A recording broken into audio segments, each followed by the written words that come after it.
राजस्थान की सियासत में नरेश मीणा इन दिनों चर्चाओं का सेंटर पॉइंट बने हुए हैं। टोंक जिले के देवलियारा विधानसभा सीट पर उपचुनाव के दौरान एसडीएम को थप्पड़ मारकर राष्ट्रीय स्तर पर चर्चा में आए नरेश मीणा 8 महीने से ज्यादा समय तक जेल में रहे। लंबी कानूनी लड़ाई और प्रक्रिया से गुजरने के बाद हाल ही में उन्हें हाईकोर्ट से जमानत मिली थी। जमानत पर बाहर आते ही नरेश मीणा ने सोमवार यानी 21 जुलाई से जनक्रांति यात्रा की शुरुआत कर दी है और आज इस यात्रा का चौथा दिन है। नरेश मीणा की इस यात्रा में उमड़ी भीड़ को देखकर आप उनकी लोकप्रियता का अंदाजा बखूबी लगा सकते हैं। नरेश मीणा की इस यात्रा की कई वीडियोस और तस्वीरें भी सोशल मीडिया पर वायरल है।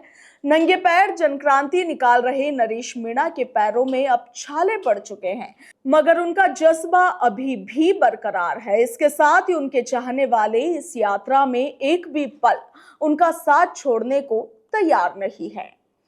जनक्रांति यात्रा की शुरुआत करने से पहले नरेश मीणा ने एक जनसभा को संबोधित किया था, जिसमें उन्होंने कहा था कि यह कोई राजनीतिक यात्रा नहीं बल्कि भ्रष्टाचार और अवैध कामों के खिलाफ एक मुहिम है।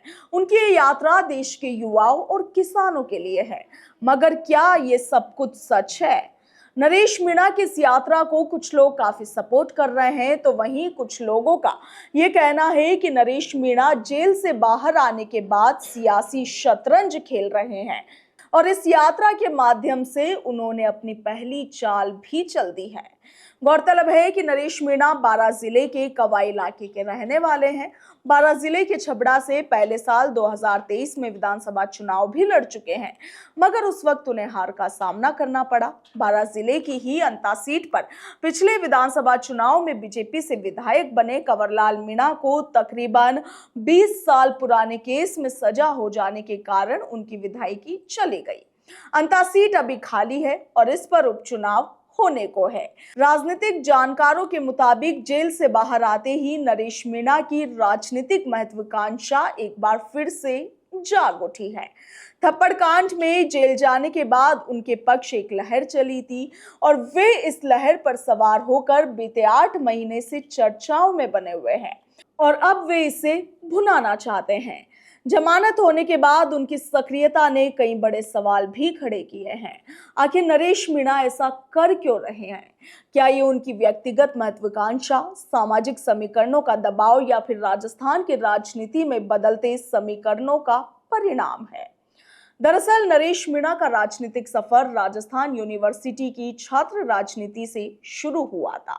वहां उन्होंने एनएसयूआई के तहत अपनी पहचान बनाई। राजस्थान विश्वविद्यालय छात्र संघ चुनाव में महासचिव का पद जीतकर उन्होंने अपनी नेतृत्व क्षमता का परिचय भी दिया। मीणा समाज राजस्थान में एक प्रभावशाली समुदाय है। खासकर देवलियारा और अंता जैसे क्षेत्रों में उनकी ताकत का आधार भी रहा है। नरेश मीणा के परिवार की राजनीतिक विरासत भी मजबूत है। हालांकि कांग्रेस पार्टी के भीतर बार बार टिकट न मिलना उनके लिए सबसे बड़ा झटका रहा। 2024 के उपचुनाव में भी टिकट कटने के बाद उन्होंने देवलियारा से निर्दलीय उम्मीदवार के रूप में चुनाव लड़ा, मगर एक बार फिर से हार का सामना उन्हें करना पड़ा और इससे ये साफ है कि उनकी बगावत पार्टी नेतृत्व के खिलाफ थी। उनकी रणनीति मीणा समाज के बीच अपनी पैठ को मजबूत करने और स्थानीय समीकरणों को अपने पक्ष में करने की कोशिश थी। समरावता गांव में मतदान के दौरान नरेश मीणा की ओर से एसडीएम को थप्पड़ मारने की घटना ने उन्हें सुर्खियों में ला दिया। इसमें उन्होंने प्रशासन पर फर्जी वोटिंग जैसे आरोप भी लगाए थे। इससे उनकी आक्रामक छवि को और भी मजबूती मिली। नरेश मीणा के समर्थकों का दावा है कि यह कदम स्थानीय ग्रामीणों के मतदान के बहिष्कार और प्रशासन के कथित दबाव के जवाब में उठाया गया। मगर सवाल यह है कि क्या यह एक आवेगपूर्ण कदम था या फिर सोची समझी रणनीति? नरेश मीणा की छवि उन्हें एक दबंग और बागी नेता के रूप में स्थापित करती है, जो स्थानीय समुदाय खासकर मीणा समाज के बीच लोकप्रियता हासिल करने में मददगार साबित हुई। उनके समर्थकों ने राजस्थान और मध्य प्रदेश में उनकी रिहाई के लिए प्रदर्शन किए और इससे साफ है कि उनकी इस छवि ने उन्हें एक सामुदायिक नायक के रूप में पेश किया।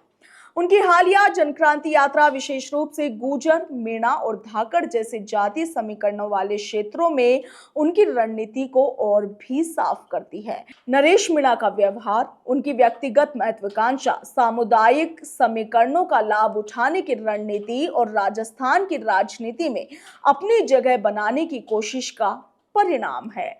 उनकी आक्रामक छवि और बगावती रुख ने उन्हें मीणा समाज और अन्य समुदायों में खासा लोकप्रिय बनाया, मगर यह उनके लिए दोधारी तलवार भी है।